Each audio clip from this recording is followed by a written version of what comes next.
Hace una apertura.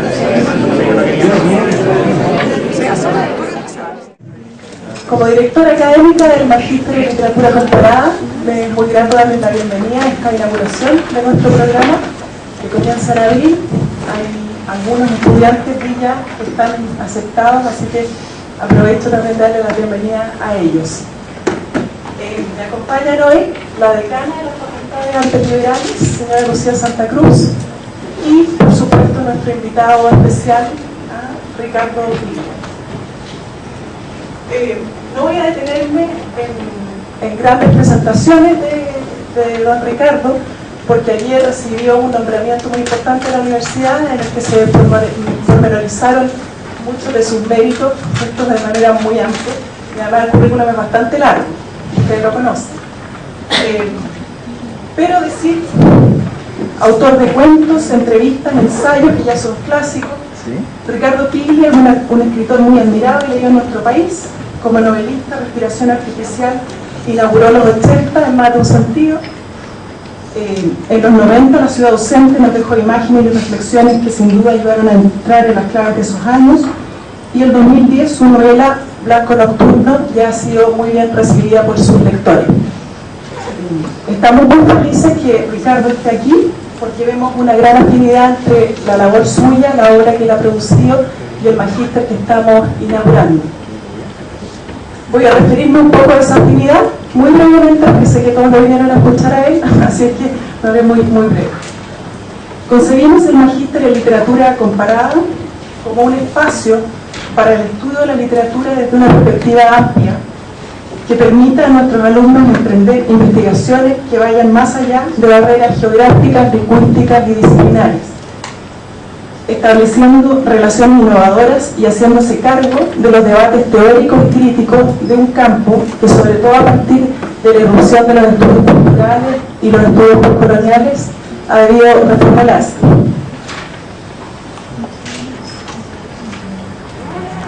Acercarse a la literatura desde una perspectiva comparada supone un desplazamiento, una mirada oblicua que se articula desde un lugar, en nuestro caso Chile, pero que también supone desnaturalizar la mirada de lo próximo y salirse de los caminos ya pavimentados por la crítica y la historia de las literaturas nacionales, estableciendo otras relaciones, iluminando un campo cultural y los mecanismos de circulación y consagración que lo rigen, las estrategias de apropiación y de actualización de géneros, autores, obras, etc. Nuestro invitado es alguien que interpreta plenamente el espíritu que queremos darle a este espacio que inauguramos hoy, ya que desde la ficción y el ensayo, su obra ha instalado una forma de mirar que va más allá de las genealogías dadas, configurando plataformas de lectura sobre quiebres epistemológicos radicales. Repensar la tradición desde las ausencias, de los proyectos fallidos, o desde lo incomprendido, entre muchas otras cosas, es algo que su literatura permite. Sus textos no solo emplazan innovadoras formas de leer, sino que proponen rastrear el modo en que está representada la figura del lector en la literatura. Esto que está sugerido en muchas de sus novelas lo señala explícitamente en su libro de ensayos El último lector, en el que propone estudiar los modos de leer mediante escenas de lectura específicas en las que se visibilizan las relaciones de propiedad y los modos de apropiación implícitos en dicho acto, algo de la mayor relevancia para el estudio de la literatura comparada. La producción de Ricardo Piglia propone además una síntesis consistente de muchos problemas teóricos y críticos de gran relevancia para el campo de los estudios literarios en las últimas décadas. La discusión entre los límites y confluencias entre la historia y la ficción, el sentido histórico de la consagración de géneros como la novela epistolar, la novela policial o los relatos de familia, las circunstancias que hacen posible la revitalización de esos y otros géneros en contextos históricos y culturales diferentes y las alteraciones que eso supone. Por otra parte, sus textos han rediseñado imaginarios como el de la ciudad, pero también el de la pampa o el campo, ya que en su ficción la naturaleza parece haber abandonado el ámbito de lo real y haber emigrado a los sueños, quedando oculta para el observador realista y mostrándose solo a las miradas alucinadas. Es una naturaleza intervenida, embrutecida y violenta porque ha sido testigo y víctima de la violencia histórica y política. La posibilidad de reflexionar desde este y otros intersticios, de iluminar todo un espacio de relaciones sociales a través de gestos concretos, inscritos en la narrativa y otros textos culturales, nos entusiasma y nos lleva también a pensar en cómo se evidencian esas relaciones en la literatura de Pili.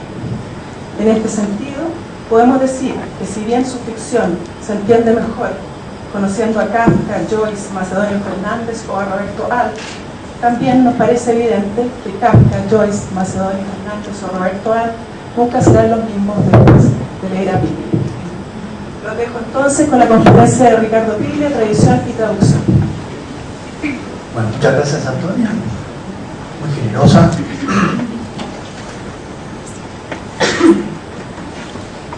Y bueno, agradezco a usted su presencia aquí y voy a tratar entonces de pensar algunas relaciones entre la cuestión de la tradición y la práctica y la experiencia de las traducciones. En principio podríamos decir que un escritor, por lo menos ha sido mi experiencia. Es muy interesante la experiencia que tiene uno cuando una obra es traducida, porque se establece una correspondencia habitualmente con el traductor, que empieza a escribir sobre las dudas que le provoca el libro que está traduciendo. Y ahí uno comprende que el traductor es el mejor lector que uno puede imaginar, ¿no? Es el único que lee realmente el texto con un detallismo extraordinario, a veces examinante, yo diría. A veces es examinante, pero siempre es extraordinario, ¿no? Porque en principio lo primero que identifican son las incertidumbres del texto. Allí donde uno ha tenido alguna incertidumbre en la lectura, inmediatamente el traductor capta esa situación, porque tiene que estar seguro de lo que se ha escrito para poder traducirlo, ¿cierto? Entonces, las preguntas pueden ir desde cuestiones meramente lingüísticas, de sentido de palabras que están muy conectadas con un contexto definido, a situaciones narrativas. Si una puerta estaba abierta en un capítulo y luego, por algún motivo, esa puerta está cerrada en el capítulo siguiente, él lee el relato. Yo les digo a usted, lee el relato como si el capítulo no pasara nada, ¿no? Como si no fuera que de pronto en la zona blanca del texto alguien fue y cerró esa puerta, así, y por tanto apareció cerrada. Pero quiero decir que las preguntas están siempre muy localizadas en cuestiones centrales y siempre muy detalladas. De modo que en un punto podríamos pensar al traductor como un lector extraordinario. Básicamente porque creo que es de los pocos que en el mundo contemporáneo lee el texto con un detallismo y un interés muy extremo, mucho más que los críticos.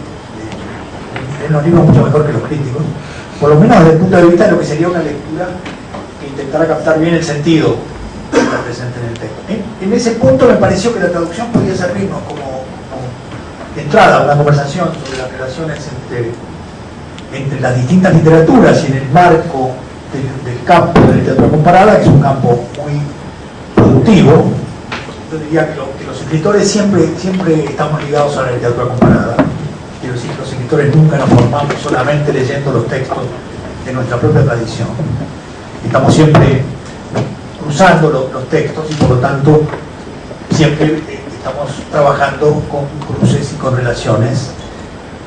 No podemos imaginar a Onetti sin Faulkner y por lo tanto la relación entre Onetti y Faulkner es una relación tan intensa como la que Onetti puede tener con cualquiera de los momentos de la tradición de la literatura del Uruguay.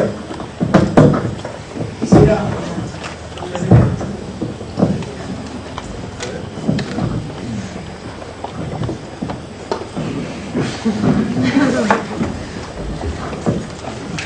muchas gracias. ¿Ahora se oye mejor? Bueno, voy a tomar la precaución de no repetir todo lo que dije. Les decía que la literatura comparada es un campo muy fértil de reflexión sobre la literatura porque pone en conexión textos, tradiciones y culturas diversas. Por otro lado, como espacio crítico, yo diría que algunos de los aportes más importantes en la historia de la crítica han estado en el marco de la literatura comparada.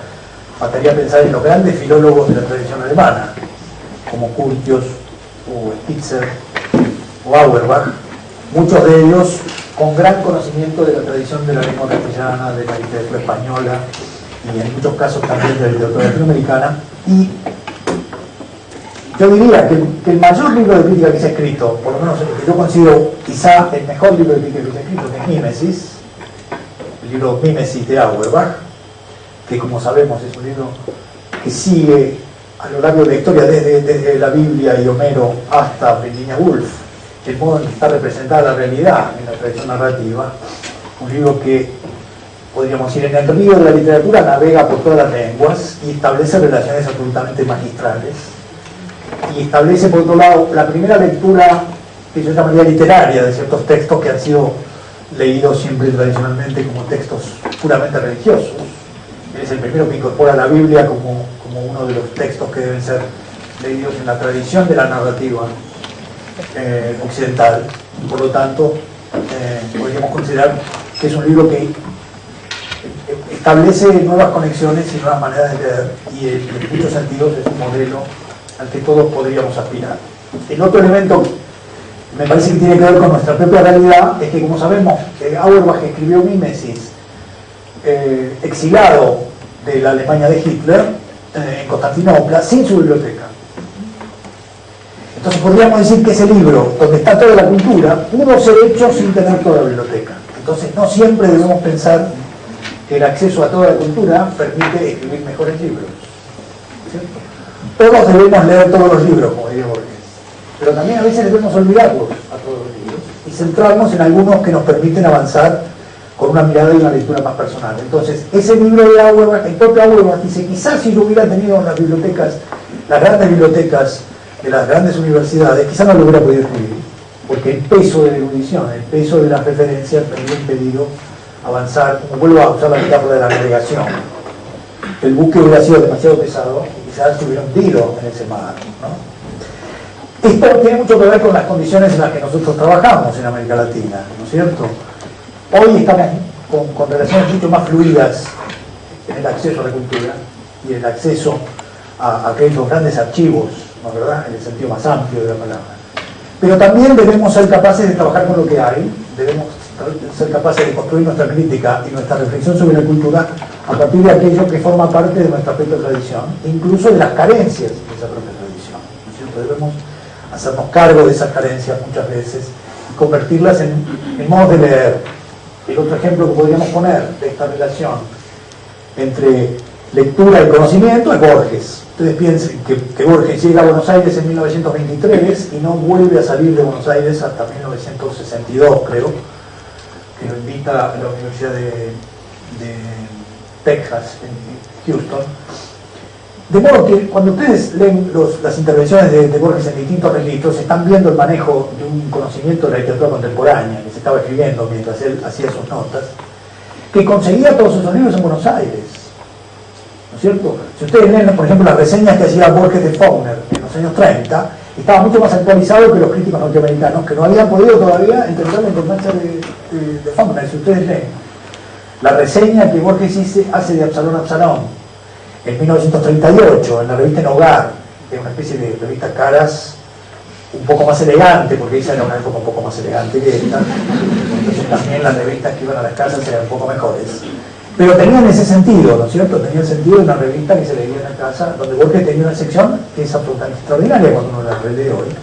Porque si ustedes miran esos textos que están hoy en las obras de Borges, verán el modo en que él estaba atento a lo que estaba sucediendo en la literatura y nos ponía al día sobre tradiciones múltiples, manejándose con las posibilidades que le daban las 3 o 4 librerías de lengua inglesa, de lengua alemana y de lengua francesa que había en Buenos Aires. Con esto quiero decir que cualquier otro que hubiera tenido una conciencia un poco más tradicional hubiera pensado que era imposible hacer eso y que entonces iba a dedicar a escribir sobre literatura argentina, exclusivamente sobre literatura argentina, porque no tenían el acceso a todos los materiales.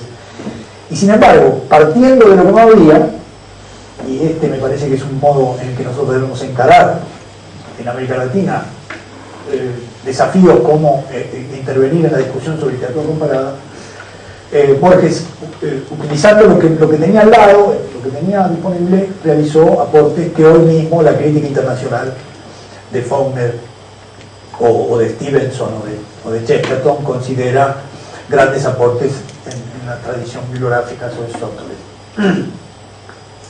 Con esto quiero decir entonces que la noción de tradición, que aparece, digamos, en la propuesta de la conferencia, está conectada básicamente a la noción de que la tradición, en este caso la tradición argentina, en el caso de Borges, o la tradición chilena, en el caso del que estamos hablando, sería en verdad el contexto de lectura. Tendríamos que entender la noción de tradición básicamente como el lugar desde el cual leemos.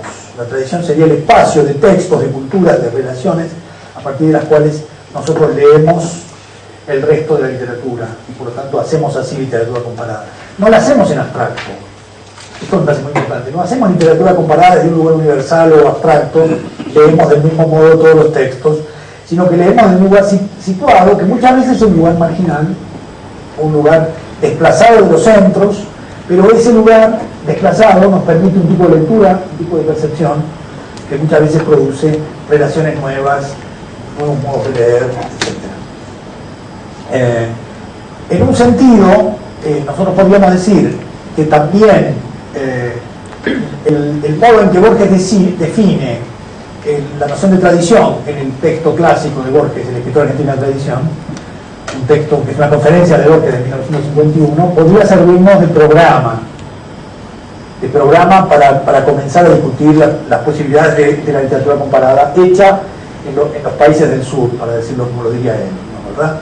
En esa conferencia, como ustedes recuerdan, Borges dice que la tradición argentina, igual que la tradición judía y la tradición irlandesa, son los ejemplos que él pone, son tradiciones marginales, laterales, diríamos mejor, ¿no? Laterales, no están en el centro de las grandes corrientes de la cultura occidental, y por lo tanto, él inaugura ahí una hipótesis que hoy, una hipótesis que está en el centro de la discusión. Justamente porque se está en ese lugar, es posible, dice Borges, una relación más libre y más creativa con esa tradición, una relación más libre y más creativa que si uno estuviera dentro de esa misma tradición, ¿de verdad? Entonces, esta posición, que podríamos llamar posición al margen, ¿no? Posición en cierto sentido desplazada del centro, es para Borges la condición de un tipo de lectura que permite intervenciones muy creativas, apropiaciones, desplazamientos, nuevas síntesis en el momento de la lectura. Me parece que podríamos entender perfectamente lo que Borges está diciendo en esta conferencia si leemos el Aleph. Me parece que el cuento del Aleph es la ficcionalización de ese espacio, es decir, en una casa de los suburbios de la ciudad de Buenos Aires, en el barrio sur, en una vieja casa de la calle Garay, está el universo. Esta sería la metáfora que podríamos usar. Podemos ver el universo también en una casa un poco desvencijada, que está a punto de ser derrumbada, en un barrio lateral y perdido de la ciudad de Buenos Aires, ¿no es verdad? Siempre que nos pongamos en esa posición que tiene que adquirir el personaje en el Aleph, que se tiene que acostar en una posición particular, pareciera que ahí estamos representando casi alegóricamente lo que sería la posición de esa lectura marginal. Puesto en una determinada situación, percibe ese punto donde está todo el universo, pero puede captar el universo desde ese lugar. Eso es lo que me parece que podríamos extraer como una de las posibles maneras de leer el Aleph, ¿no es verdad? Tiene acceso al universo en un punto, pero tiene acceso porque en esa casa específica de ese lugar marginal es posible acceder entonces a la percepción de las corrientes centrales. Vamos a volver a nuestra problemática de las corrientes centrales de culturas a las que se puede observar con una mirada renovadora respecto a las miradas tradicionales que forman parte de ese mismo contexto. En uno de los primeros textos sobre literatura argentina, Esteban Echeverría, considerado por muchos el fundador de la literatura argentina, digamos, en el sentido que escribió algunos de los textos básicos del comienzo, básicamente El Matadero, ¿no? Uno de los grandes textos narrativos de América Latina.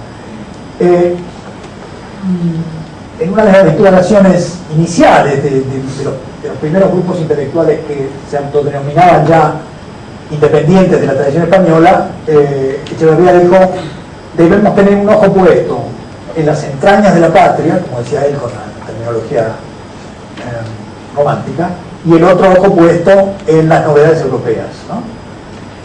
Me gustaría rescatar de ahí la idea de la mirada estrábica, ¿no?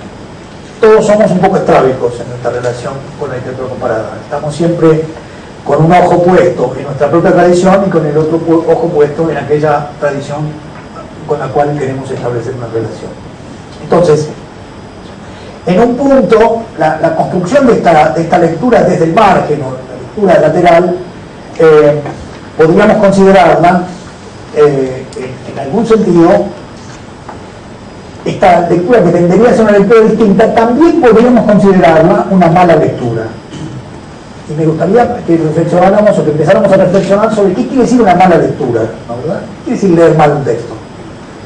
¿Qué quiere decir esa lectura? ¿Qué quiere decir una lectura desviada, ¿no? Uno quizá no lee aquello que el texto, a lo cual el texto remite en su contexto propio, sino que quizá leemos de un modo un poco desplazado cierto movimiento que en el texto no se percibe a primera vista.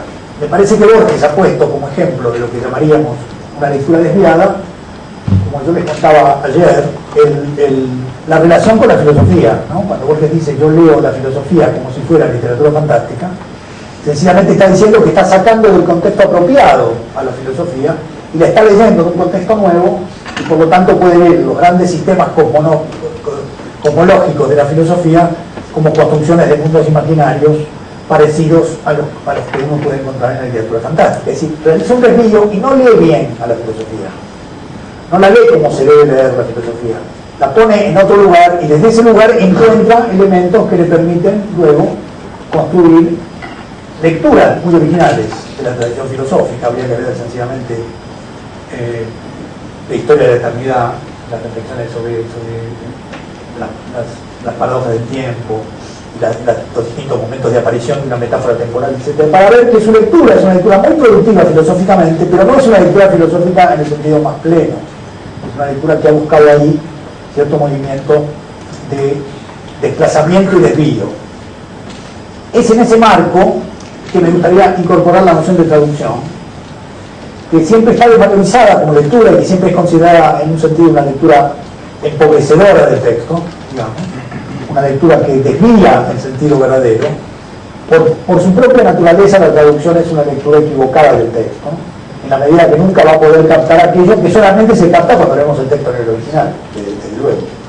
Por lo tanto, lo que la traducción nos propone como ejercicio, que básicamente consiste en escribir una lectura, yo diría que la traducción es un ejemplo clarísimo de lo que supone escribir una lectura, que es una de las grandes categorías de la literatura contemporánea. El traductor escribe de nuevo todo el texto, ¿no es cierto? Sencillamente lo traslada a otra lengua, pero al mismo tiempo, como les decía yo, poniendo el ejemplo de mi propia experiencia, lee ese texto con una atención precisa y lo que está haciendo es escribiendo lo que lee, pasándolo a esa otra lengua. Para seguir con Borges, que sería un muy buen ejemplo de lo que entendemos por literatura comparada, un ejemplo nítido de esto es la traducción que hace Borges de Las parteras salvajes de Faulkner. Es en principio, cuando yo les recomiendo que hagan un cotejo entre el original y la traducción de Faulkner, porque lo primero que van a encontrar ahí es algo que no se suele encontrar habitualmente en las traducciones, que es la lucha del estilo del traductor contra el estilo del texto que está traduciendo. Hay un combate ahí entre la prosa de Borges y la prosa de Faulkner, que es su antítesis absoluta, ¿no? No hay dos editores más diferentes desde el punto de vista de la estructura sintáctica y gramatical que Faulkner, que tiene esos párrafos que parece que no van a terminar, que no terminan, y con esos narradores que parece que estuvieran perdidos en algún lugar y que tienen una relación con lo que están narrando, que es una relación entre onírica y psicótica, digamos, que nunca terminan de comprender ellos mismos lo que están narrando, y la prosa de Borges, que tiende siempre a establecer un equilibrio. Entonces, por ejemplo, la primera página de la novela de Faulkner, en el original, no tiene ningún tipo de puntuación, salvo la diferencia de los puntos y aparte, pero no hay es una masa. Hay alguien que está bajando por una escalera con una lámpara en una noche de tormenta, y nosotros no nos damos cuenta quién es el que está bajando, ni que se trata de una noche de tormenta, ni que es una lámpara, hasta que no hemos terminado de navegar por ese párrafo. Entonces lo primero que hace Borges es dividir el párrafo. Lo primero que hace es poner un punto de aparte que inmediatamente aclara la situación, ¿verdad? Entonces, cuando leemos la traducción de Borges, inmediatamente entendemos lo que está pasando. Bueno, que hay un médico que una noche de tormenta, alguien le golpea la puerta y él está bajando con una lámpara para alumbrar su camino mientras avanza escalera en la noche, ¿no? Es decir, hace una intervención borgiana sobre la escritura, borgiana en el sentido de que es su propio estilo el que está actuando sobre el estilo de Faulkner, ¿no, verdad? Produciendo, desde luego, una extraordinaria traducción, porque uno termina de leer ese libro y encuentra los sabores y los tonos de Faulkner con mucha más nitidez que en cualquier otra traducción que uno pueda ver. Siento que es una traducción donde la intervención borgiana es continua. Por ejemplo, hay un momento en que, no sé si recuerdan la novela está dividida en dos capítulos alternados, donde por un lado se cuenta una pasión amorosa muy intensa, una de las grandes historias de amor que se han contado, ¿no? Es una extraordinaria historia de amor la que se cuenta en uno de los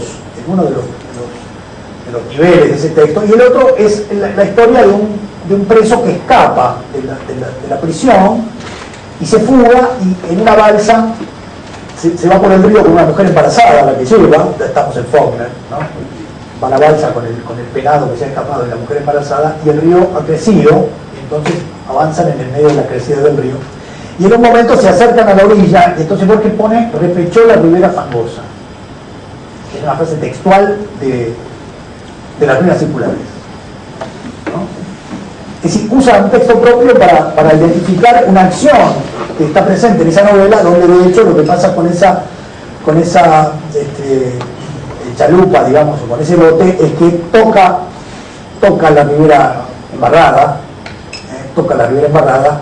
y queda, digamos, como si fuera un caballo que ha pechado ese lugar que funciona casi como un obstáculo. Entonces Borges resuelve muy bien eso con una frase maravillosa que por lo menos ya había escrito antes en tu cuento, ¿no? Repechó la ribera fangosa. Quiero decir entonces que está trabajando con mucha intensidad en ese texto y está incorporando ahí soluciones que va a buscar incluso a su propia prosa para resolver con más economía aquello que Faulkner está tratando de transmitir en el momento de escribir el texto. Fíjense que, y acá tenemos un efecto de traducción, en la novela Las palmeras salvajes de Faulkner es más conocida en América Latina que otra novela como Absalón, pongamos, que es la gran novela de Faulkner, y muchas otras novelas de Faulkner, mucho mejores.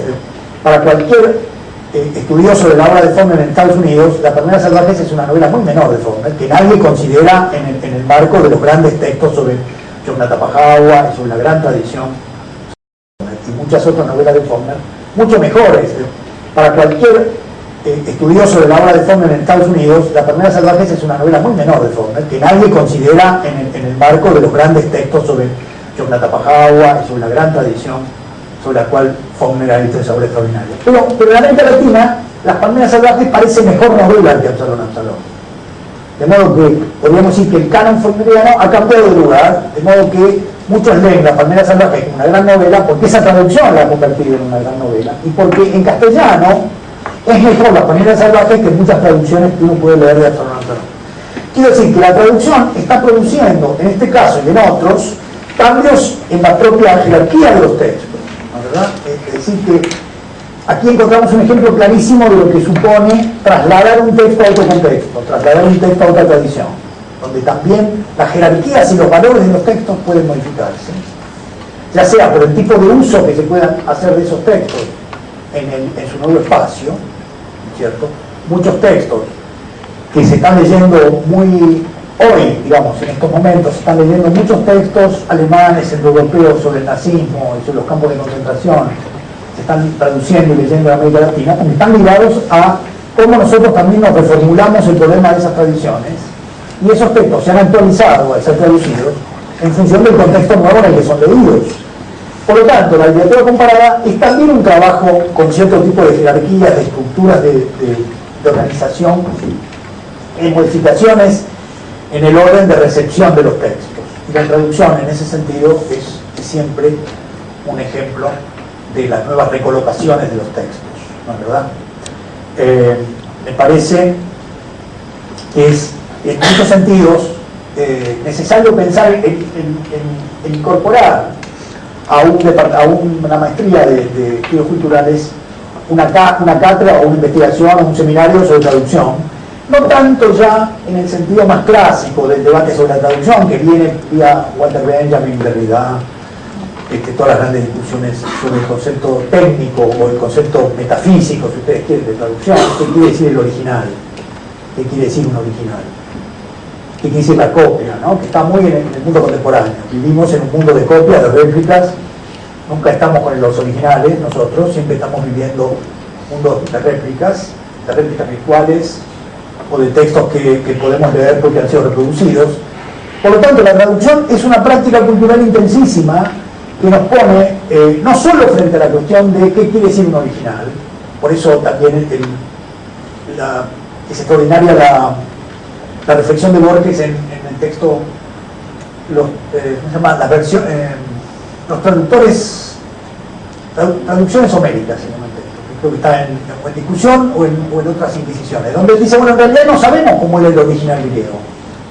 Una idea muy extraordinaria de Borges. ¿Quién sabe cómo era la lengua griega en el momento de Homero?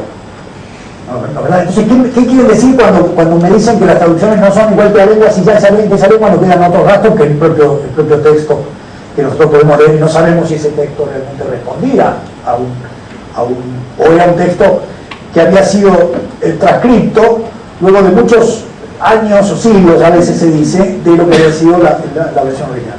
A partir de esta idea, Borges elabora el concepto de que muchas veces las traducciones son mejores que el original, ¿no? Es una idea muy provocadora y muy interesante, un poco en el sentido de lo que yo les insinuaba con las palmeras salvajes. Yo no digo que la traducción de Borges sea mejor que el original de Faulkner, pero es un texto que tiene un estatuto propio muy sensible y muy posible de ser analizado. Entonces habría una primera cuestión, que es de la jerarquía de las traducciones no es igual a la jerarquía de los textos originales. Nosotros podríamos hacer una biblioteca de buenas traducciones que no necesariamente responde a la calidad del canon a la cual esos textos remiten. Podría haber ausencias en esa biblioteca, ausencias de textos que no han sido traducidos con el nivel de calidad que uno puede imaginar o aspirar a tener, ¿no? La otra cuestión sobre la que quería es que las traducciones muchas veces ayudan a crear espacios de lectura. Yo les daba el ejemplo de las traducciones que se han hecho de testimonios sobre experiencia en los campos, que sirvió muchas veces de contexto para la escritura de testimonios sobre las experiencias de represiones en ámbitos diversos. Es decir, que de pronto se crea una suerte de contexto dentro del cual es posible desarrollar nuevas escrituras. El primer ejemplo que encuentro es la traducción que hace Baudelaire de Poe, ¿cierto? Poe, traducido por Baudelaire, se convierte en un centro de irradiación en la literatura francesa, y ese texto, esa traducción de Baudelaire produce a Mallarmé, que a su vez produce a Valéry, que a la vez produce a Oulipo, ¿no? Es decir, es una intervención en la lengua francesa de un Poe que es leído inmediatamente como un escritor conceptual. Así se ve Poe a partir de la traducción de Baudelaire, como aquel que es capaz de construir formas que otros pueden usar, digamos, ¿no? La forma del género policial, la forma del cuento, ¿no? como un escritor, como un gran escritor conceptual, no el escritor de los cuentos de terror, no ese escritor muy conocido, digamos, el del Poe, de los grandes textos, digamos, de horror o de los textos fantásticos, sino más bien el Poe reflexivo, el Poe que construye hipótesis sobre la literatura, que es en verdad lo que empieza a funcionar. Es un Poe distinto que el Poe que está funcionando en Estados Unidos, que tiene un lugar muy relativo en la construcción de tradiciones y jerarquías, ¿no? Ahí podríamos ver eso como otro ejemplo de esta relación entre la importancia de una traducción y el modo en que se realizan luego nuevas escrituras. Para seguir con Borges, el ejemplo que nosotros podríamos poner de la construcción de un contexto dentro del cual ciertos textos funcionan es el trabajo del traductor que hizo Borges a partir de los años 30, ¿no? Borges realizó un trabajo muy sistemático para poner en circulación una serie de textos a los cuales él estaba ligado, básicamente el género policial y cierto tipo de literatura considerada menor en ese momento, como eran Stevenson, Wells, Chesterton, Kipling, que habían sido los bestsellers de su época. Había sido la escritura de bestsellers, digamos así, los grandes escritores populares de su momento, cuando Borges tenía 15, 16 años, eran estos escritores, en los cuales él encontró un tipo de relación entre la aventura, la investigación, la reflexión, la construcción de una trama, que era muy útil para el tipo de literatura que él todavía quería escribir. Él estaba esperando que esos textos ayudaran a crear un espacio dentro del cual sus relatos, que estaba empezando a escribir, pudieran ser conectados con esa tradición y no con Thomas Mann y con Hermann Hesse, que eran los textos que estaban de moda en los años 40. Eso era la gran literatura. Si uno pone a Borges al lado de Thomas Mann, no queda nada de Borges. ¿No es cierto? Yo digo siempre que por eso no le han dado nunca no le han dado a Borges el premio Nobel, ¿no? Porque para ganar el premio Nobel hay que escribir novelas como la de Tolstoy, perdón, como la de Thomas, también la de Tolstoy, pero la de Thomas Mann, ¿no? Ese es el modelo, digamos, tradicional de lo que se entiende por un escritor de Nobel. Un escritor que ha hecho una obra que uno puede poner en su biblioteca con un espacio lo suficientemente fuerte como para que ahí entre lo que se considera un gran escritor. Y Borges estaba considerado al revés de la vida de gran escritor. Nunca escribió ningún texto que tuviera más de 8 páginas, ¿no es cierto? Nunca escribió un libro completo, digamos, ¿no es cierto? Y entonces, y escribía esos textos que, como digo, leídos en términos de lo que consideramos la alta literatura, eran textos menores. Fíjense que cada vez que lo contaba también esto en una reunión ayer, cada vez que le dieron un premio a Borges, se lo dieron compartido, ¿no? ¿Verdad? Le dieron el premio Cervantes, compartido con Gerardo Diego, que como conté, Borges preguntó, pero pongámonos de acuerdo, dijo Borges, ¿Gerardo o Diego? Y después le dieron el premio internacional de editores, muy importante, compartido con Beckett, y Borges dijo, ¿pero quién es Beckett? ¿No? Cualquiera de nosotros se hubiera sentido muy orgulloso, hubiera sido el sueño de la vida de cualquiera que le dieran un premio compartido con Beckett, ¿no? Pero Borges este Beckett, ¿no? Pero quiero decir esta idea de que Borges parecía tener una obra que no podía soportar ganar un premio ella sola, que había que ponerle un anexo. Entonces me parece que con esto quiero decir que si ustedes se imaginan lo que era la aparición de los cuentos de Borges en La Nación del Sur en los años 40, lo que era abrir leer uno de esos cuentos, cuando lo que se estaba considerando la literatura eran esos grandes textos psicológicos y esas grandes novelas como Aldous Huxley, ¿no?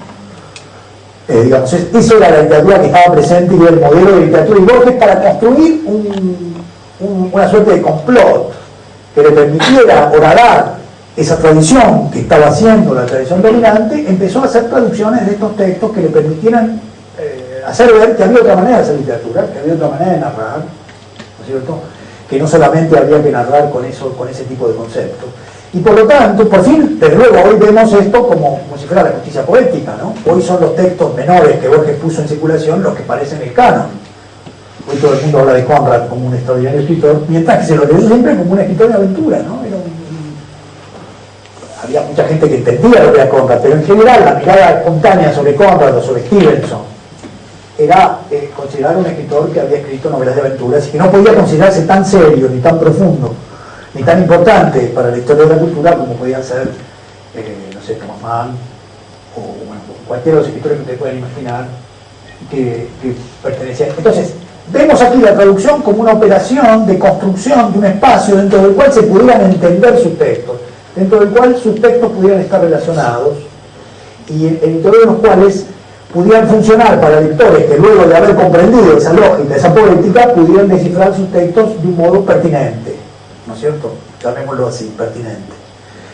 Muchas de las intervenciones de Borges sobre el género policial, que ustedes pueden hoy reconstruir con mucha facilidad porque están en las obras, los textos que Borges escribió en los años 30 sobre poética de la narración, el arte narrativo y la magia, los laberintos policiales y Chesterton, la postulación de la realidad, que son pequeños ensayos con los cuales Borges dice hay otra manera de narrar.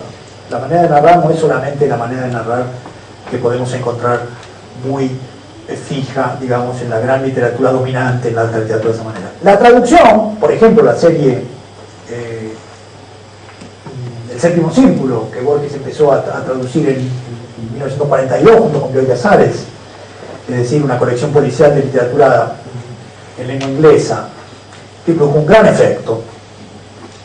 Fue una operación destinada a que se leyera esa literatura para que no se pensara que esa literatura era algo que no funcionaba en relación a los textos que Borges estaba escribiendo, ¿no? En ese sentido, la traducción funciona también como la construcción de contextos y digamos, el modo de hacer sólidas ciertas poéticas que trabajan con textos que les sirven como ejemplo de aquello que todavía no se ha hecho o se está en cierto sentido por hacer. Yo mismo recuerdo, yo dirigí una colección policial de literatura norteamericana básicamente, que comencé en 1968, que se llamó La Serie Negra, que fue la primera colección de literatura policial norteamericana hecha con un criterio de colección y que cuidar las traducciones.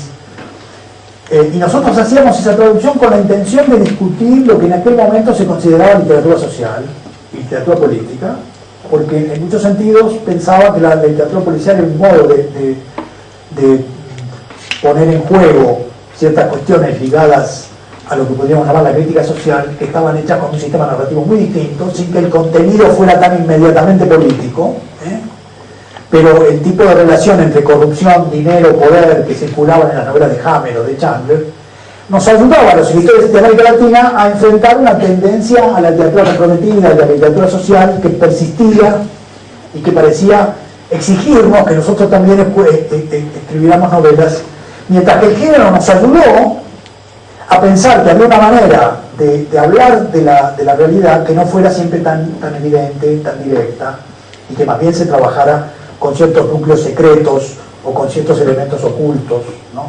Entonces traducíamos, yo hacía traducir eso porque los admiraba mucho, pero también era un modo de intervenir en un debate que se estaba en ese momento, que en ese momento era muy intenso, sobre cuáles eran las poéticas a partir de las cuales un escritor podía hacerse cargo de su relación con la realidad de su época. Y entonces la idea era que no solamente se podían escribir novelas realistas, clásicas, para hacerse cargo de un momento o de una realidad dada, sino que también se podían escribir textos donde las investigaciones y las tensiones en torno a cuestiones como el dinero, el poder, las conspiraciones, en fin, todo lo que funciona en el género policial, pudieran actuar, ¿no? Esto entonces para insistir sobre la importancia que tendría ser una historia de las traducciones, en el sentido que la historia de las traducciones es la historia de las incorporaciones y las apropiaciones que una literatura hace de corrientes y tradiciones externas. El otro punto en el que la traducción tiene una eficacia muy importante, aparte de esta idea de que las traducciones nunca son inocentes y siempre están ligadas a una demanda del presente.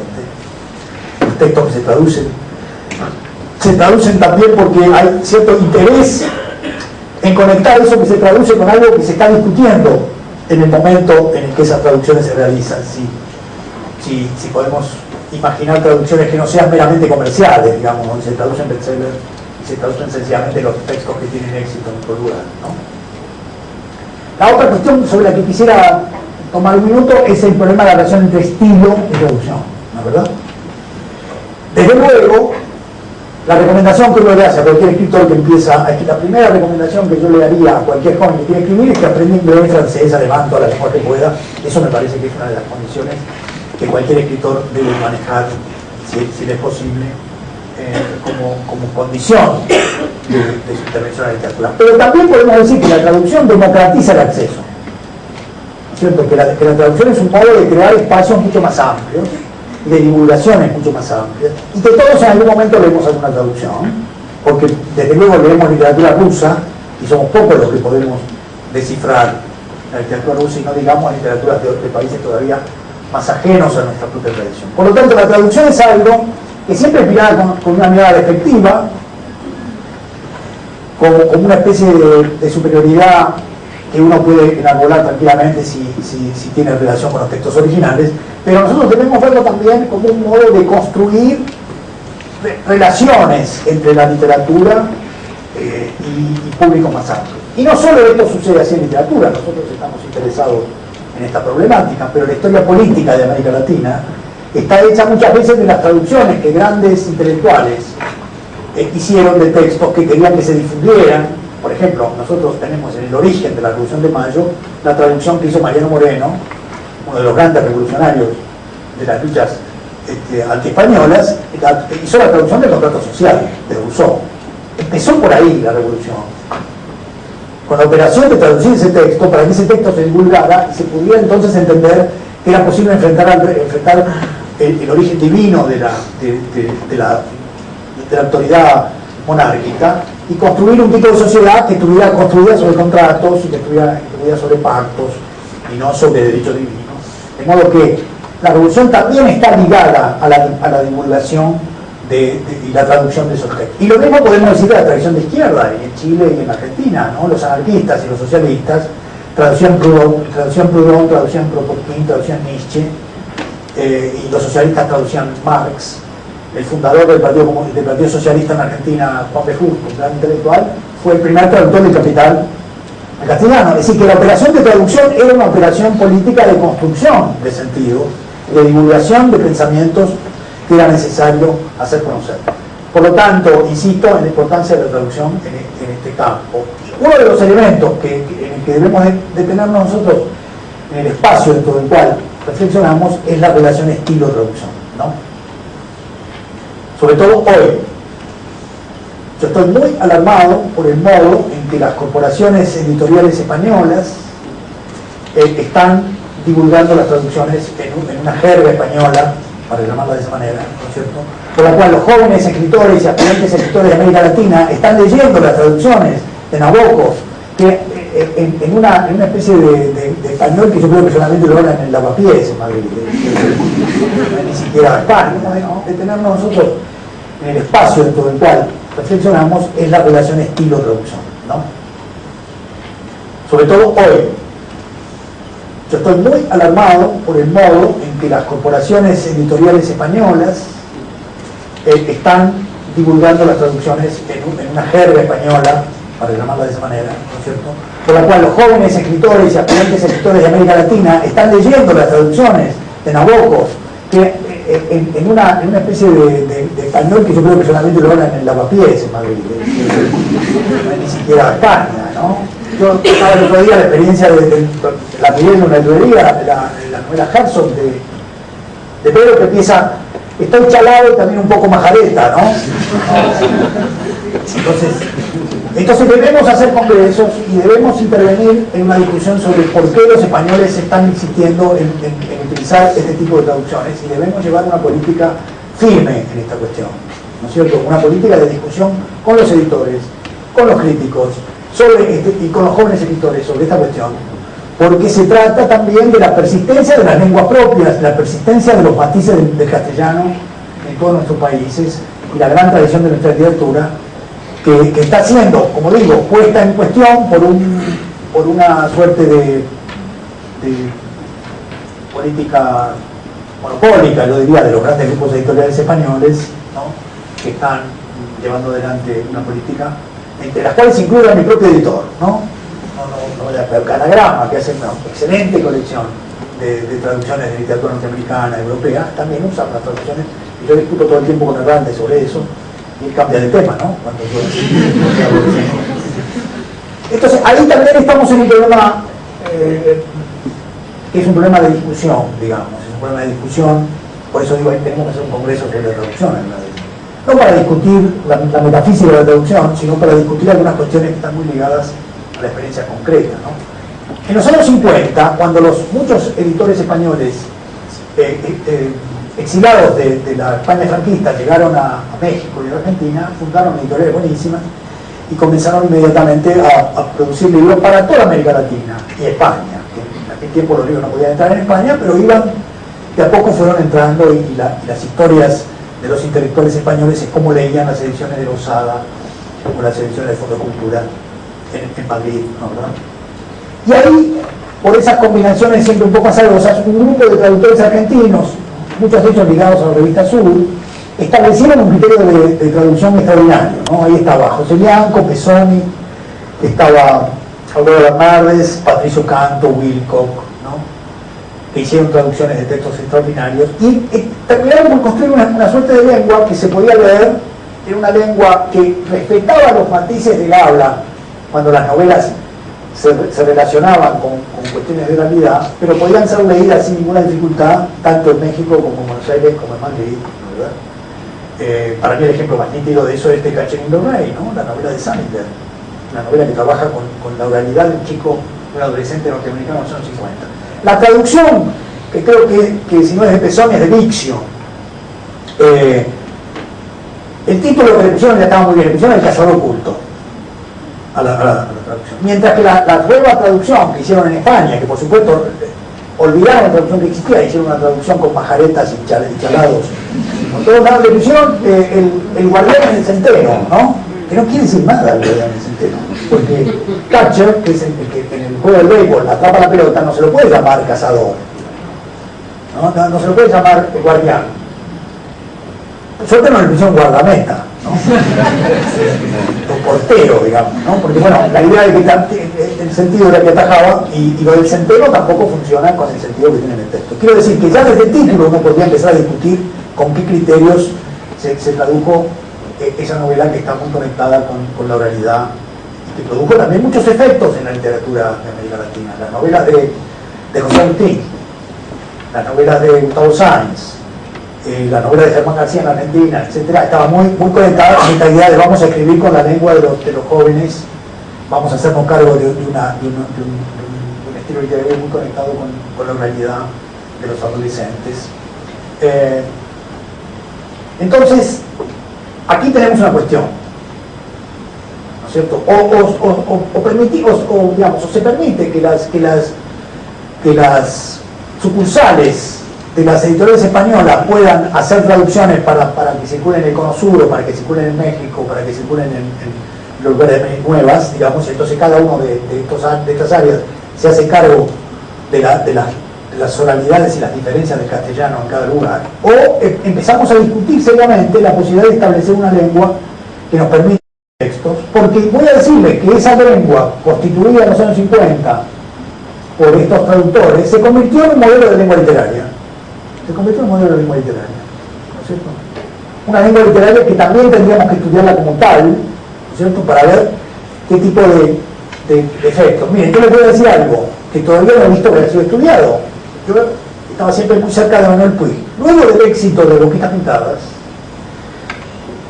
por la calidad de esa novela, Puig consiguió inmediatamente lo que podríamos llamar una resonancia internacional. Sus novelas se tradujeron inmediatamente y fue un escritor que yo diría, fue el primer escritor profesional de la literatura argentina. Fue el primer escritor que efectivamente se ganó la vida escribiendo novelas, haciendo obras de teatro, escribiendo guiones. Lo primero que percibió es que había mucha dificultad si él seguía manejándose con ese pequeño lenguaje del pueblo de la provincia de Buenos Aires, ese lenguaje extraordinario que él había captado en la tradición de Rita Hayworth o en Boquitas Pintadas, el lenguaje de sus tías, el lenguaje de su madre, ¿no? Esa música, digamos, que es extraordinaria. Y empezó a escribir la novela con una lengua de traducción. Si ustedes leen, desde Buenos Aires a Fer, ya desde el título, porque él me dijo, le pongo ese título para que no haya traducción del título. ¿No es cierto? Porque Boquitas Pintadas se lo tradujeron el tango en Buenos Aires, el último tango de no sé qué, ¿no? Entonces dijo, bueno, le voy a poner de Buenos Aires a Fer porque entonces no corro el riesgo. Pero si ustedes ven la gran producción de que va desde de Buenos Aires a Fer hasta su última novela, Cae la noche tropical, o sea, Maldición Eterna, El beso de la mujer araña, Pulsa Angelical, son novelas que están escritas muy deliberadamente con una lengua que no se ata a cuestiones, digamos, lexicales inmediatas. Nosotros podemos discutir esa poética, pero esa poética nos hace ver la importancia que puede tener la traducción en la construcción de un estilo tan extraordinario y de una poética narrativa tan extraordinaria como la de Puig. Luego él escribió, que quizás es su mejor novela, ¿no? Cae la noche tropical, donde ustedes vieron, las primeras 50 páginas es pura música, ¿no? Son dos señoras ancianas de Buenos Aires que están en Río de Janeiro conversando. No conversan sobre nada más que son chismes y dónde van a ir a comprar, no sé, qué verdulería van a ir a comprar la verdura para hacer la ensalada. Y es el retorno de él a la lengua, digamos, más ligada a su propia infancia. Pero quiero decir que estas cuestiones sobre las cuales nosotros no tomamos partido, sencillamente planteamos el problema, son cuestiones que tendríamos que incorporarlas a las discusiones. En principio en ámbitos como este, ¿no? Ámbitos que permitan empezar a intervenir en esta discusión. Y luego quizá en ámbitos para cerrar, que quisiera poner en consideración, es la relación entre novela y traducción. Porque creo que si nos manejamos con un poco de distancia, podríamos decir que en un sentido es la novela la que nos plantea los problemas más claros respecto a la cuestión de traducción. Yo les voy a dar una pequeña cita de Cervantes, que ustedes deben conocer, que es el prólogo a las novelas ejemplares, Cervantes dice: yo soy el primero que ha novelado en lengua castellana, que las muchas novelas que en ellas andan impresas todas son traducidas de lenguas extranjeras, y estas son mías propias, ni imitadas ni traducidas. O sea, él percibe la tensión, que es una tensión que también existe en la literatura, entre el escritor que escribe para una lengua determinada y la competencia que le produce la llegada de otras novelas que son novelas ya traducidas, y él insiste en la importancia de haber escrito una novela en castellano. Curtius, el crítico alemán Curtius, al cual me refería al principio, en el libro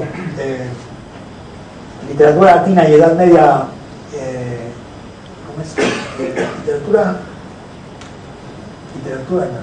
Literatura Latina y Edad Media, Literatura y Edad Media Latina, así se llama. En uno de los momentos, él analiza el proceso de transformación, digamos, el proceso de deriva que va del latín a las lenguas vulgares, y descubre que en el cruce de las lenguas, la palabra traducir, que es el romanciar, ¿no es cierto?, la misma palabra romance, que viene de la operación de traducir, en romanciar como traducir, está en el origen del término novela, en su versión francesa e inglesa, donde funciona como romance o como romance, que se mantiene en la lengua inglesa junto con novel, ¿no?, como una alternativa. Digamos que percibe la relación entre traducción y novela en la etimología misma del texto, y a partir de ahí podríamos decir que la relación de la novela con la traducción es una relación muy directa. El género novela es por eso un género vulgar, que encuentra su estatuto como texto dominante recién después de Henry James, después de Flaubert y Henry James. Aparece la novela como un género que puede ser considerado artístico, igual que son considerados artísticos la poesía o la lírica, digamos.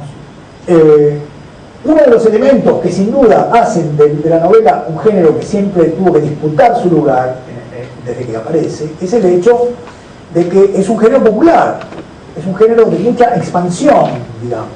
Y en este sentido, desde luego la primera novela que se escribió, por lo menos la que nosotros consideramos la primera novela, que es El Quijote, como sabemos, es una traducción.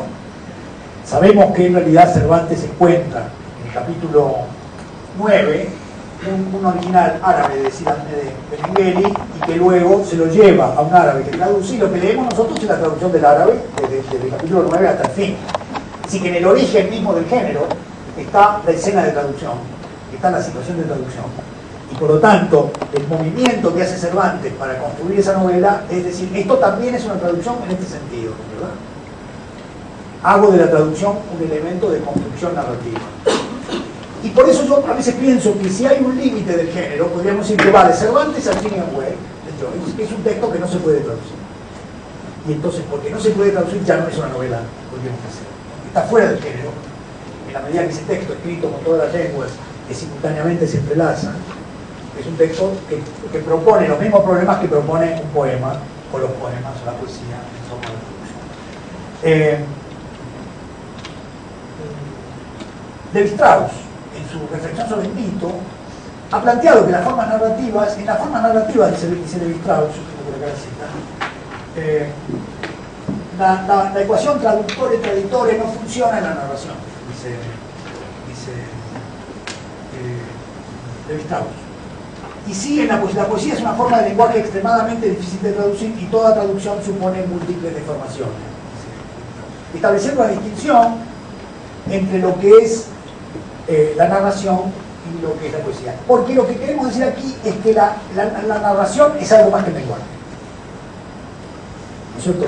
Es decir, que una novela transmite otra cosa, que podemos llamar los sentimientos, que podemos encontrar lo que ustedes quieran poner como aquello que la novela en realidad está produciendo o llevando adelante en los lectores.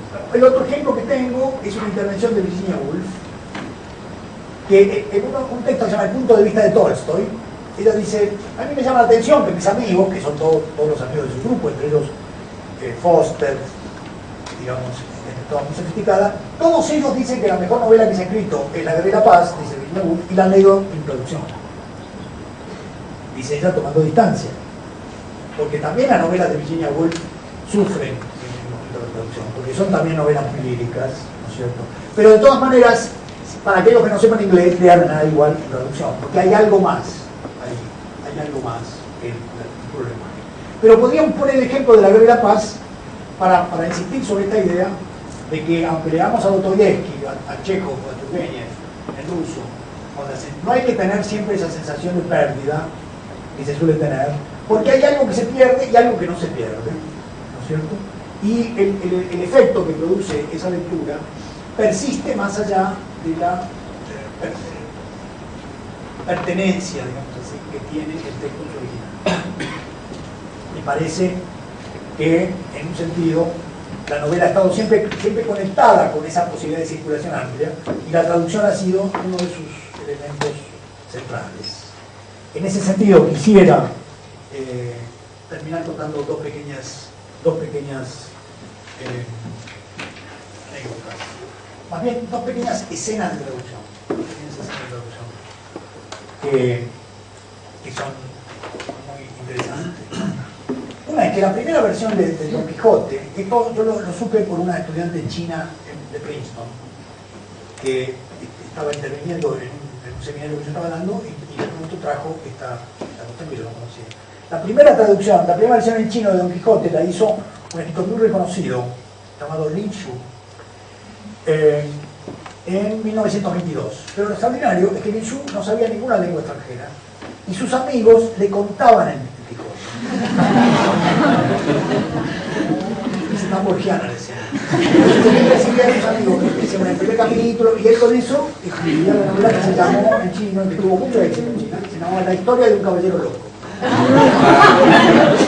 Entonces yo aprendería chino solamente para ver qué se había convertido en la novela cuando el traductor solo escuchaba la versión que sus amigos le contaban muy seriamente. ¿Qué cosa? Los amigos se tomaban, eran sus ayudantes, ¿no?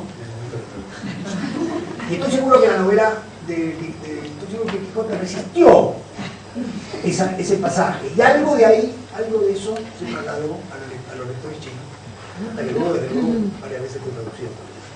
El otro caso muy extraordinario es Borges, por supuesto, que dijo que la primera vez que había leído el Quijote lo leía en inglés, y que luego, cuando había leído el original, le parece una mala traducción.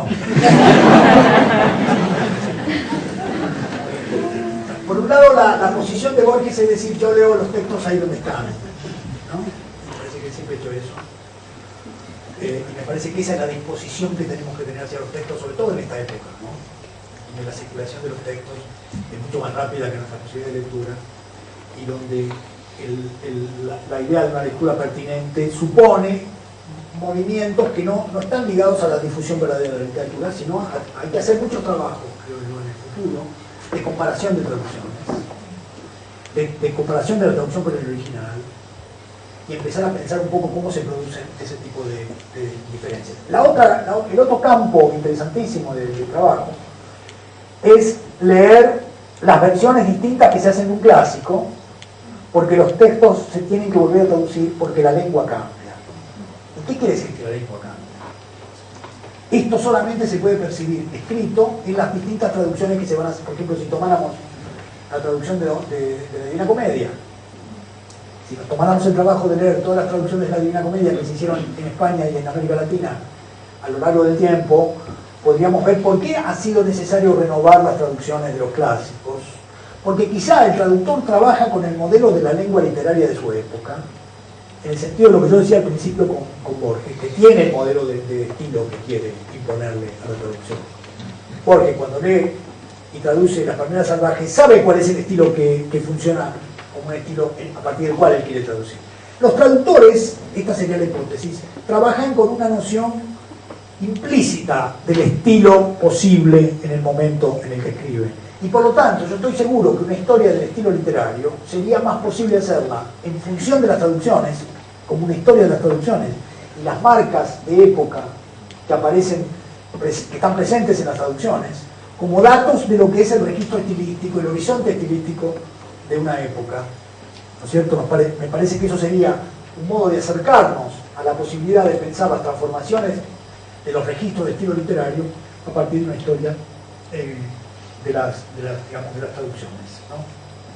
Nosotros tenemos un caso en la traducción argentina muy divertido, y es que Bartolomé Mitre, presidente de la República, uno de los grandes políticos argentinos que peleó en las guerras civiles, etc., hizo una traducción no completa, pero trabajó mucho en la traducción de 2 cantos de la Divina Comedia, lo cual, por un lado, habla de cómo eran los políticos y los intelectuales del siglo XIX. ¿Cierto? Sería muy raro imaginar hoy a un presidente de la República puesto a traducir espíritu, ¿no? Pero lo divertido, para terminar con una anécdota muy divertida con la traducción, es que Lucio Mansilla, uno de los escritores argentinos del siglo XIX, los argentinos que vemos más, metido con una prosa extraordinaria que creó la expresión a los hijos Ranquel, que es un personaje muy simpático, muy recurrente. Le pidió una entrevista a Mitre y Mitre lo hizo esperar. Entonces ahí estaba el coronel Mansilla esperando. Pero recién lo hizo entrar, ¿no? Y le dijo, mire, lo hice esperar porque estoy traduciendo de Divina Comedia. Entonces Mansilla dijo, hay que darle duda a esos gringos. Muchas gracias.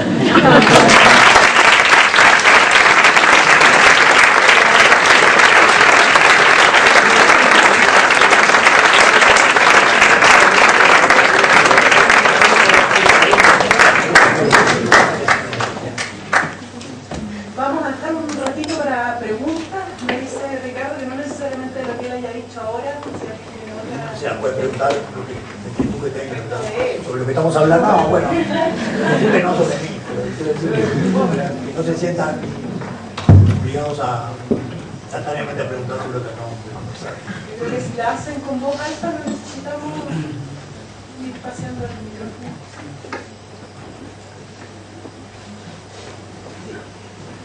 ¿Qué es para usted el mejor traductor, un escritor que traduce a otro escritor, ha nombrado a Borja, Baudelaire? ¿Sería el traductor ideal? No creo. Lo que tiene la traducción de escritor es que nos permite conocer el estilo desde el cual él traduce, ¿no? Hay una, por lo menos, mientras los traductores parecía que no tienen estilo, ¿no? Porque el estilo del traductor solo aparece en el momento de la traducción. Me parece que hay, por ejemplo, Aurora Bernardi, que es un traductor extraordinario, que tradujo Luis Poussier, ¿no? Que tradujo Fauna, y yo que sepa. De modo que uno puede encontrar también en esta posible historia de la traducción, también habría que hacer un diccionario de los grandes traductores, ¿no? Diccionario biográfico de traductores excéntricos. El primero que tendría que estar ahí es el gran Gerardo Paz, que hizo una traducción extraordinaria del Rey Lear. Así que no considero que por ser escritor esté garantizada la calidad de la traducción.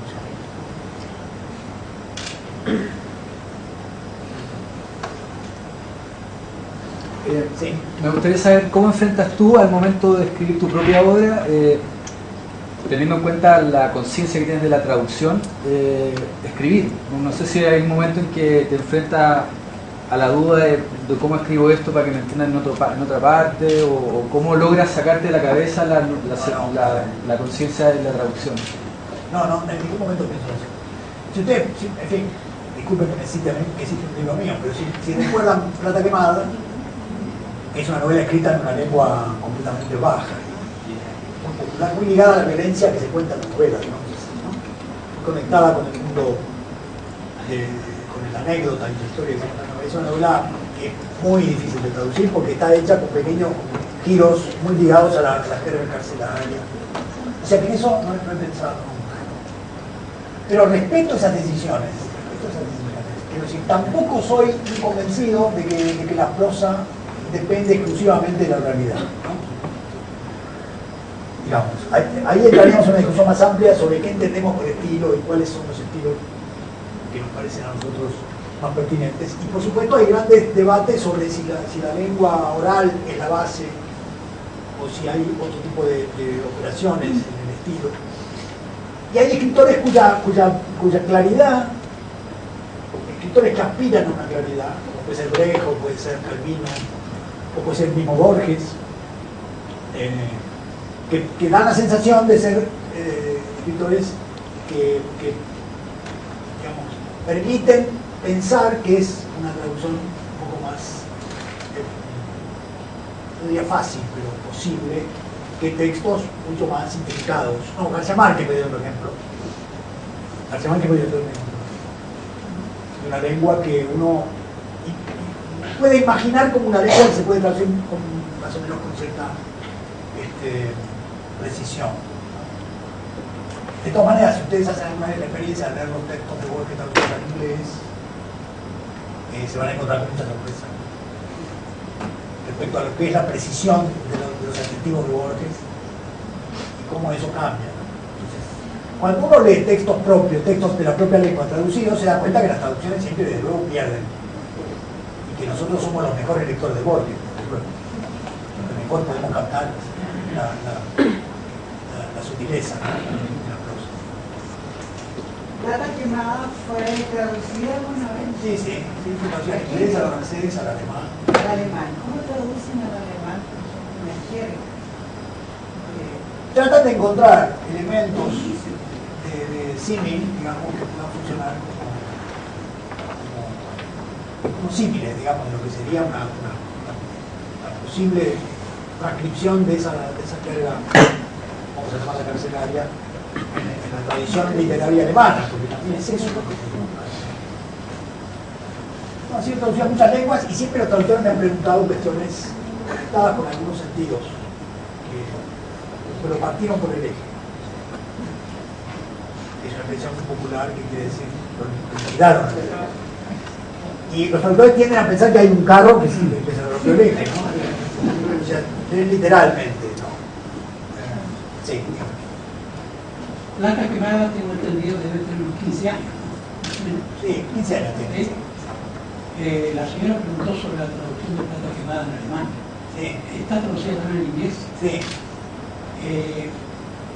Plata quemada, me acordé ahora, y no sé si lo saco de contexto, pero tuve el gran problema en un concurso.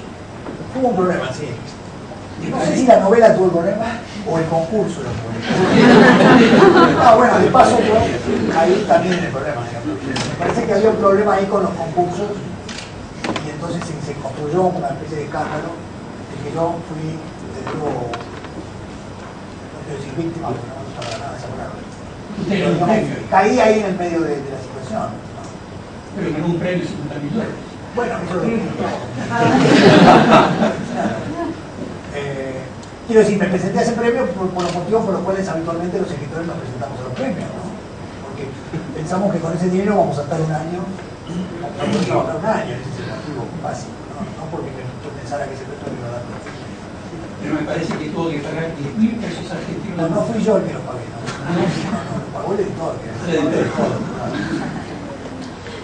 Pero lo que me gustó de eso es que me hice muy famoso. Me convertí, como si hubiera sido un asesino serial. Los periodistas se acercaban, en las conferencias siempre me preguntan por eso. ¿Qué fue el que mató una noche? Sí, una pregunta. Ahora me queda la sensación, la idea de que hay géneros que se prestan a determinada traducción que otros. El policial requiere cierto estilo. Sí. La ciencia ficción es mucho menos permeable a la traducción que el policial. Y estaba pensando en un texto tuyo que es pianista, donde crea una política de traducción donde hay un mono. Sí. El pianista tiene un nombre en inglés, pero el mono responde al español. Claro. Y a partir de ahí uno podría construir no solamente una teoría sobre la traducción, sino sobre el concepto completo. Sí. Y además hay un juego que es un juego completamente privado. Quizá también tenías en cuenta, porque en la tradición argentina del jazz hay un gran pianista, el Mono Villegas.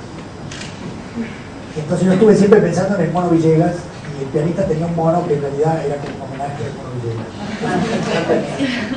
Entonces hay un momento del cuento que es absolutamente imposible detectarlo, ¿no? El pianista le decía a veces al mono Villegas, ¿no? Pero quiero decir, hay zonas que no solo no se pueden traducir, sino zonas que ni siquiera los lectores necesitan captar. Por eso yo creo que no hay que ser paranoico al leer, ¿no? En el sentido de pensar que hay algo que se le escapa, o siempre se le escapa. Nosotros nunca vamos a leer a Faulkner en inglés como lo lee un norteamericano.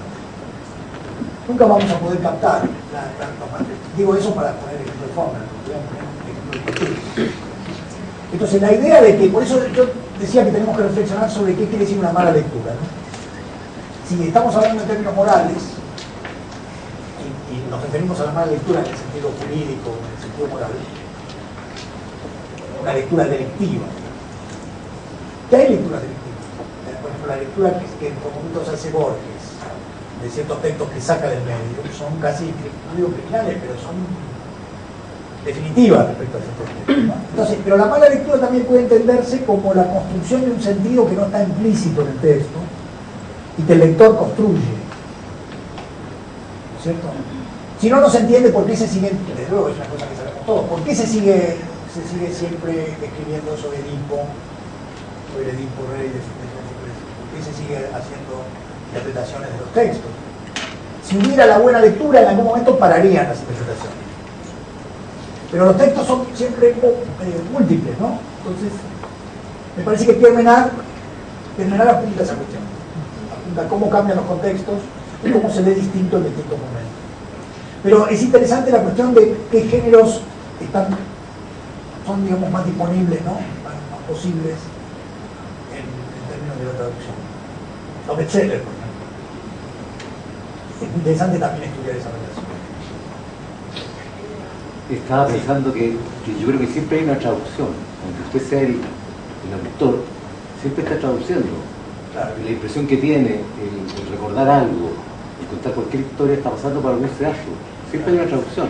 Así que da lo mismo si lo traduzca.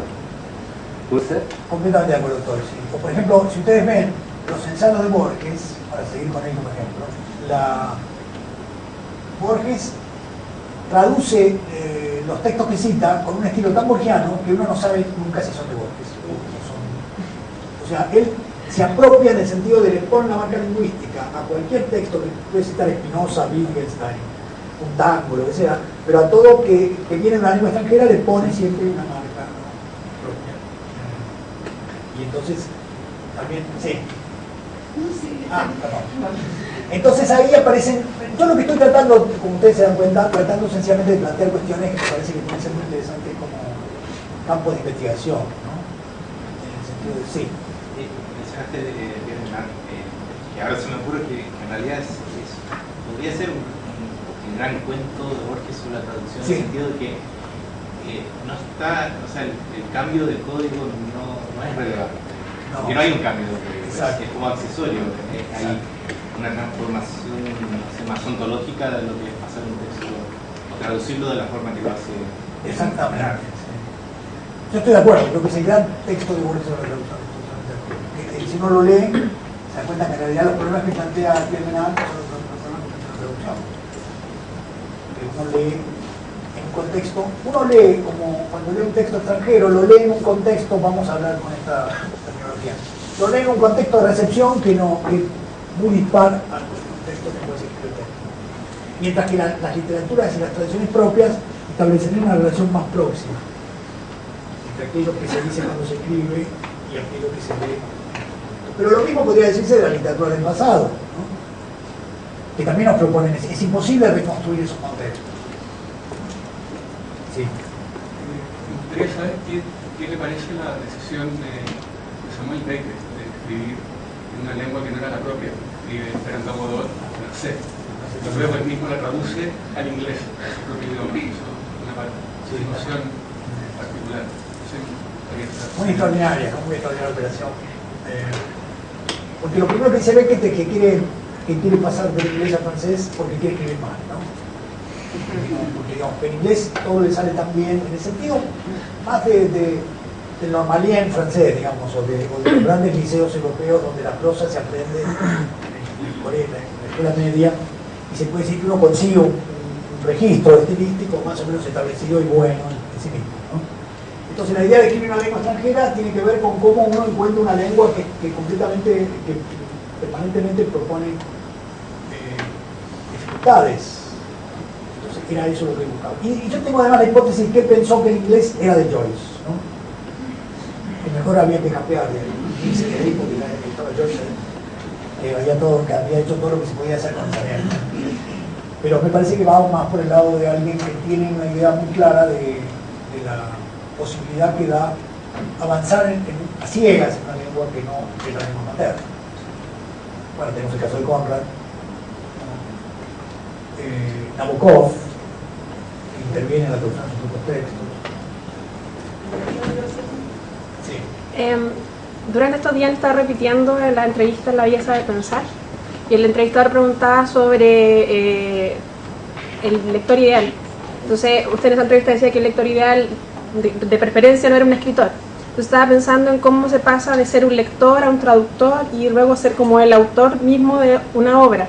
Pensando sobre todo, no sé, como en Nicanor Parra, que aparece en la portada de Rey Lear, y también cómo se hace una vez que uno se convierte en lector del original y la traducción. Entonces, ¿qué pasa con el lector ideal ahí? Claro. Son todas cuestiones, desde luego, muy productivas y interesantes, ¿no? En un punto podríamos decir que si uno tuviera que identificar a un buen traductor, tendría que decir, a diferencia de lo que se suele creer espontáneamente, un buen traductor no es aquel que conoce bien la lengua de la que traduce, sino que conoce bien la lengua a la que traduce. ¿No es cierto? Los grandes traductores son los que... Borges es un buen traductor porque nadie escribe como él en castellano, entonces es capaz de pasar cualquier texto porque tiene un manejo de la lengua a la que lleva los textos. Entonces un buen traductor es aquel que tiene una relación con la lengua propia que le permite tocar las músicas que puede escuchar en otro registro. No se trata solamente de leer bien el original, digamos, uno va entonces en la escuela de formación de inglés, aprende inglés y entonces va a leer un texto porque lo puede entender perfectamente, pero eso no quiere decir que lo pueda trasladar después a otra lengua. Entonces los traductores anónimos, de lo que hablábamos, no los escritores que traducen, son siempre escritores potenciales, ¿no? Tienen una capacidad, los que son buenos, tienen una capacidad verbal en su propia lengua, que es lo que garantiza la calidad de traducción.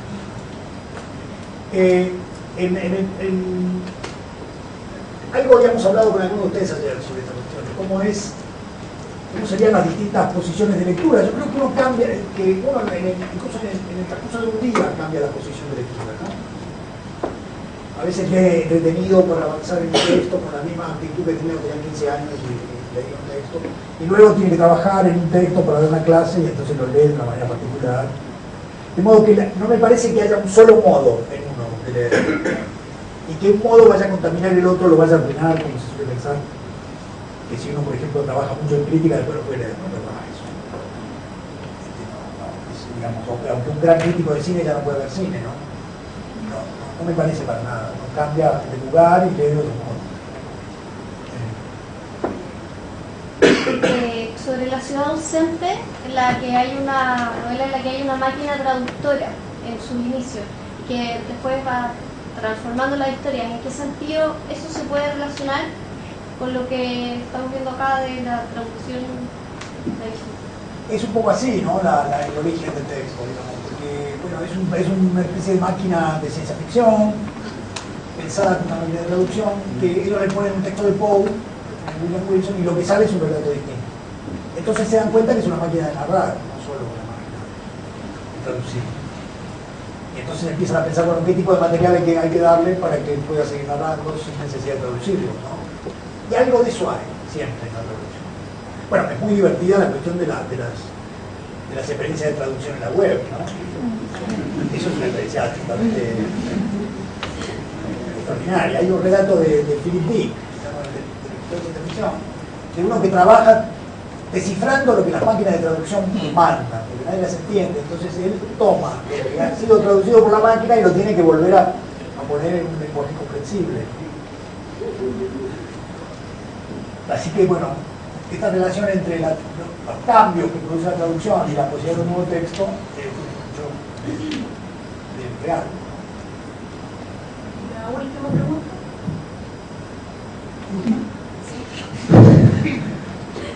En una reciente entrevista que hicieron, usted nombró a un ya fallecido contemporáneo suyo, Focus, sí, que trabajó en publicidad. Sí. Y usted menciona al final de la entrevista, de esa pregunta, que los publicistas son especialistas en crisis. No le entendí la respuesta. ¿Se acuerda? No, pero en crisis dije. Sí. No, pero quise decir que los publicistas son especialistas en autopromocionarse. Fowling, que era un amigo y buen escritor, tenía una gran capacidad para crear una imagen de escritor porque era él mismo la agencia de publicidad de Sao Paulo. Estaba siempre haciendo las cosas que tenía que hacer para que todo el mundo quedara asombrado con la publicidad de Paulo. Eso fue lo que quise decir. Pero había aparecido la palabra crisis que hace un poquito hermética, misteriosa y todo. Muchas gracias.